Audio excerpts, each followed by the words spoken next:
Over the last 50 plus years, Sesame Street has not only taught kids letters and numbers, but also has tackled serious issues such as death, adoption, bullying, discrimination, and drugs and peer pressure. As hard as it is to believe, and as dark a subject as that sounds for Sesame Street, many years ago, Sesame Street did an episode that tackled the issue of drugs and peer pressure in a very subtle way. I discovered this in an article that was published in the Boston Globe in 1989, where Jon Stone, a longtime writer, producer, and director for Sesame Street, also known as the creator of Sesame Street, discussed the show tackling difficult topics, where he was quoted as saying, "I am also writing a script on drugs and peer pressure." When I read this, I thought Jon was writing a script on drugs and peer pressure for another project unrelated to Sesame Street. But recently I came across the episode in question, and while it wasn't directly focusing on drugs, it did focus on what to do in similar situations. So I decided to look back on this episode of Sesame Street and discuss how it tackled the topic of peer pressure. This was back when the framing material for Sesame Street was broken up into segments. In the first segment, we see Elmo sitting in the arbor of Sesame Street listening to the radio and dancing as Snuffleupagus is doing the same, but his moves are slightly off. At his Snuffle Garden class, his teacher gave him the assignment to tap his feet in time to music and was practicing his moves. Elmo wants to see Snuffy dance, and when he does, Snuffy's tapping is still off. Elmo offers to help Snuffy tap his feet, having learned how from Barkley the dog, which confuses Snuffy, and I was kinda confused too. Elmo tells Snuffy that in order to teach him, he has to get up on top of him. Elmo has Snuffy start playing the music, and Elmo scratches Snuffy's back, making Snuffy lift his foot, and his other feet start to move. Elmo's scratching and Snuffy's feet movements are right in time to the music, and Snuffy and Elmo head off to Snuffle Garden to share this dance with everyone. Elmo exclaims to the viewer how much he loves helping people, and in the next segment, he heads to the Fix-It shop to see if he can help Maria. Maria is in the middle of fixing a VCR. Remember those? I do. I still got one. Anyway, Maria's in the middle of fixing a VCR and doesn't need Elmo's help. Elmo's upset that he can't assist Maria in some way, so to make him feel better and more helpful, she suggests that Elmo practice reciting the alphabet and counting, and offers to help Elmo if he needs it.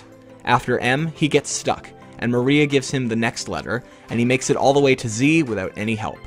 Elmo then moves on to counting, with Maria asking if he remembers how to count in Spanish. Elmo has a hard time with that, so Maria starts him off with uno, and he counts all the way to 9 in Spanish before getting stuck again. So Maria gives him the next number, 10, or 10. Elmo then decides that he wants to continue to try to help people, so he goes to Biff's workshop. Biff is hammering a nail, and with Sully gone at a pancake breakfast, Biff has to hold the nail himself and accidentally hits his thumb with the hammer. But Biff tells Elmo he's too busy for his help. However, Biff does give Elmo some money so that he can get him a cup of Java extra light 4 sugars at Hooper's. Elmo asks what Java is, and Biff says, "That's coffee, little red guy." While on the way to Hooper's, Elmo is repeating Biff's order to himself so that he doesn't forget it, but he gets stopped by a shady-looking man named Smelly Tavalis, an obvious spoof of actor Telly Savalas. And side note, Smelly Tavalis was played by our friend Marty Robinson, who, as you guys know, does Telly Monster on Sesame Street. Anyway, so, Smelly tells Elmo that he sells words. All Elmo has is just the money that Biff gave him for coffee, so Smelly offers a word to Elmo for free. The word is no. Instantly, I just thought of that song from Sesame Street, The Word Is No. Anyways, back to the episode. Smelly says that if Elmo likes the word, he can come find him and buy more words. Smelly tells Elmo that anytime somebody asks him a question, respond with no. Elmo says that he says the word sometimes, but Smelly wants him to say it all the time, telling him it will change his life and make him happy. I wonder if Smelly Tavalis knows Lefty the Salesman. Elmo takes the word for free and starts to say it, liking the way that it sounds, so he tries to see how happy it will really make him. Elmo first goes back to Biff's workshop, where Biff is holding a glue drawer steady as the glue dries. When Elmo comes in, Biff asks him if he got his cup of Java extra light 4 sugars. Elmo responds, "No." Biff asks, "Why? Hooper run out of coffee?" "No." Biff asks Elmo to tell him what's going on, and of course, Elmo replies with, "No." Biff tells Elmo, "You're starting to tick me off." So Elmo shows Biff the word and tells him how he got it. Biff doesn't think much about it and asks Elmo to scratch his nose, but Elmo responds with, "No!" as usual. Elmo tells Biff that he loves his new word, to which Biff says that he's thinking of some old words. Biff scratches his nose with the drawer, which Elmo finds funny. So Elmo goes back to the fix-it shop, where Maria's still working on the VCR. She asks him if he'd like to do more counting, and Elmo says, "No!" That's also his response when she asks him if he remembers how to count in Spanish. So Maria starts to help him out with remembering them, thinking that he actually didn't remember how to count in Spanish. She asks him what the Spanish word for one is, and she starts him off with the first syllable, ooh, and Elmo responds with, "No!" Hey, you got it right! Elmo uses his word when Maria asks if he's going to count some more. That's when Maria starts to notice Elmo's strange behavior and asks him if he's okay. Elmo lets out a "No!"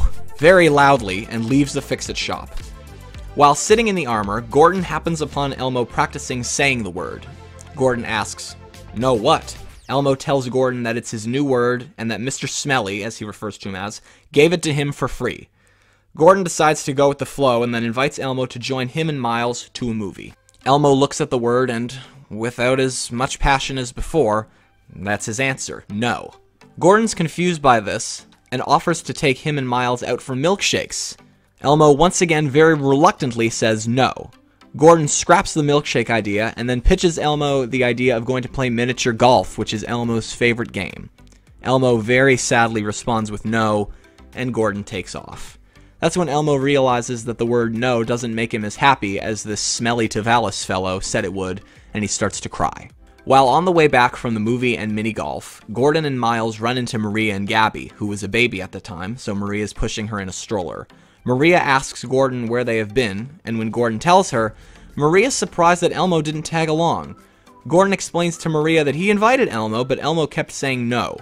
Maria tells Gordon that Elmo has been saying no to her constantly as well, and also got a call from Biff asking if Elmo was sick. Maria and Gordon start to suspect that something might be wrong and head over to talk to Elmo about it. Elmo tells them what happened, and he starts to cry, saying that he hasn't had any fun since using it.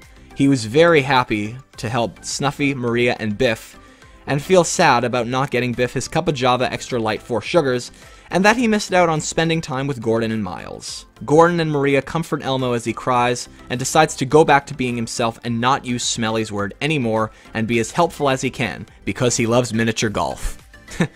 And so Gordon promises to take Elmo golfing the next day.